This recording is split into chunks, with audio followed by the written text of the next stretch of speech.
চলো বন্ধুরা, আজকের আলোচনায় আমরা শুনব ভগবানের সেই উপদেশ যা মনকে শান্ত করবে আর দুশ্চিন্তার অন্ধকার দূর করবে। ভগবান শ্রীকৃষ্ণ গীতায় বলেছেন, দুশ্চিন্তা জন্ম নেয় যখন আমরা ভবিষ্যৎ নিয়ে অতিরিক্ত চিন্তা করি অথবা অতীতকে আঁকড়ে ধরে বসে থাকি। তাই গীতা আমাদের শেখায়, অতীত চলে গেছে, তা আর ফিরবে না। ভবিষ্যৎ এখনো আসেনি, তাই তা নিয়ে ভয় পাওয়ার দরকার নেই। কেবল বর্তমান মুহূর্তেই সত্য জীবন। গীতার অন্যতম প্রধান শিক্ষা হল, কর্ম করো কিন্তু ফলের প্রতি আসক্ত হল না। এখানেই দুশ্চিন্তা দূর করার বড় রহস্য লুকিয়ে আছে। আমরা যখন শুধু কাজ করি অথচ ফলাফলের চিন্তা ছেড়ে দেই, তখন দুশ্চিন্তা কমে যায়। যেমন, পরীক্ষার সময় শুধু পড়াশোনা করো, মার্কস নিয়ে চিন্তা নয়। ব্যবসায় সব চেষ্টা করো, লাভক্ষতির ভয় নয়। ভগবান শ্রীকৃষ্ণ বলেছেন, যে ভক্ত আমার কাছে একাগ্রচিত্তে আত্মসমর্পণ করে, আমি তার সমস্ত দুশ্চিন্তা দূর করি। দুশ্চিন্তা দূর করতে হলে ভগবানের প্রতি বিশ্বাস রাখতে হবে। প্রতিদিন অল্প সময় প্রার্থনা, জপ বা গীতা পাঠ করলে মন শান্ত থাকে।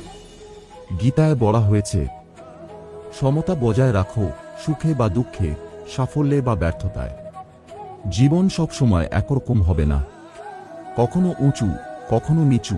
এই ওঠানামার মাঝেই শান্ত মন নিয়ে এগিয়ে যেতে হবে। যখন আমরা সম্ভাবে সবকিছু মেনে নেই, তখন দুশ্চিন্তা আর আমাদের স্পর্শ করতে পারে না। প্রতিদিন সকালে গীতার একটি শ্লোক পড়ুন। কাজ করার আগে ভগবানের নাম নিন। প্রতিটি কাজের পর ভাবুন, আমি আমার কর্তব্য করেছি, এখন ফল ভগবানের হাতে। এগুলো করলে ধীরে ধীরে মন শান্ত হবে, দুশ্চিন্তা কমে যাবে। বন্ধুরা, দুশ্চিন্তা দূর করার সর্বোত্তম পথ হল ভগবত গীতার শিক্ষা জীবনে প্রয়োগ করা।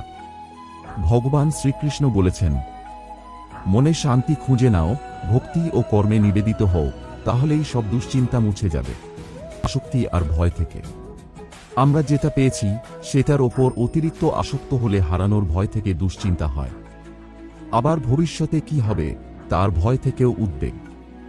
যা ঘটার কথা তা হবেই। তাই দুশ্চিন্তা নয়, করণীয় কাজের ওপর মন দাও। ভগবান শ্রীকৃষ্ণ শিখিয়েছেন, বর্তমানই সত্য, অতীত চলে গেছে, ভবিষ্যৎ এখনো আসেনি।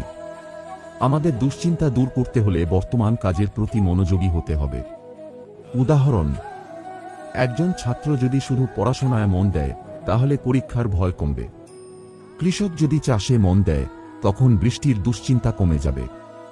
গীতার সবচেয়ে বড় শিক্ষা হল, কর্ম করো কিন্তু ফলাফলের আসক্তি ছেড়ে দাও। আমরা যখন শুধু কর্তব্য করি অথচ লাভক্ষতির হিসেব থেকে নিজেকে মুক্ত রাখি, তখন মনের ভয় দূর হয়। যেমন, চাকরির ইন্টারভিউ দিতে গেলে শুধু নিজের সেরা চেষ্টা করো, ফলের ভয় করো না। ব্যবসায় শতভাবে চেষ্টা করো, ক্ষতি হলে হতাশ নয়, আবার নতুন করে শুরু করো। ভগবান শ্রীকৃষ্ণ বলেছেন, মাসুচ, আমি তোমার সমস্ত দুশ্চিন্তা দূর করব। যখন আমরা ভগবানের কাছে আত্মসমর্পণ করি, তখন মনের ভার লাঘব হয়। প্রতিদিন জপ, প্রার্থনা বা শ্লোক পাঠ করলে মন শক্তি পায়।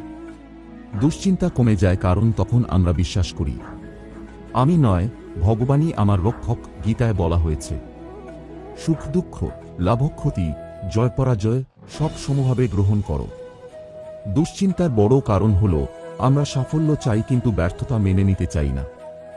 যখন আমরা দুই দিককেই গ্রহণ করতে শিখি, তখন মনের অশান্তি দূর হয়। ভগবান শ্রীকৃষ্ণ ধ্যানের গুরুত্ব বুঝিয়েছেন।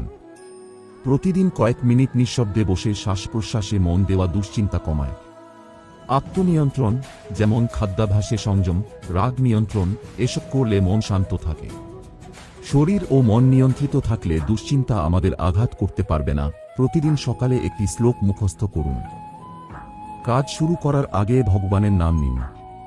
প্রতিদিন ঘুমানোর আগে ভাবুন, আমি কর্তব্য করেছি, এখন ফল ভগবানের হাতে। বন্ধুরা, দুশ্চিন্তা দূর করার একমাত্র পথ হল ভগবত গীতার শিক্ষা জীবনে আনা। ভগবান শ্রীকৃষ্ণ আমাদের আশ্বাস দিয়েছেন, যে ভক্ত আমার শরণ নেয়, আমি তার জীবন থেকে সব দুশ্চিন্তা দূর করি। বন্ধুরা, যদি এই ভিডিও ভালো লেগে থাকে তবে লাইক, শেয়ার আর সাবস্ক্রাইব ভুলো না।